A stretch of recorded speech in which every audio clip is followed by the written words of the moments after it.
எங்களுக்குமே அந்த கேட்கறதுக்கு ஒரு பயம்ன்றது இருக்காது. நாங்க எல்லாருமே எங்க வீட்டுல ஒருத்தர் மாதிரி தான் நாங்க எங்க மேம பாக்குறோமே.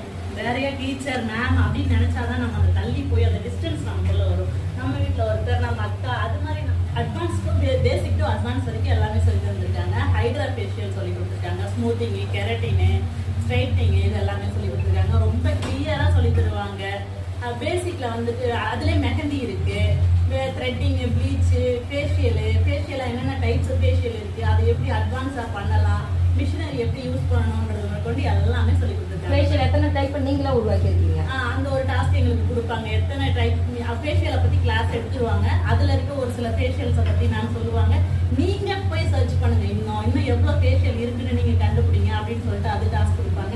அது நாங்க எழுதி வச்சுப்போம். 50-60க்கு மேல நாங்க அதை சர்ச் பண்ணி நாங்க எழுதி எடுத்து திரும்ப மேம் கொடுத்துருக்கோம். அந்த ஃபேஷியல்லாம் உங்களுக்கு பண்ண தெரியுமான்னு கேட்டா உங்களுக்கு பண்ண தெரியணும். தெரியும்னா திரும்பி ஃபேஷியல் கிளாஸ் தான்.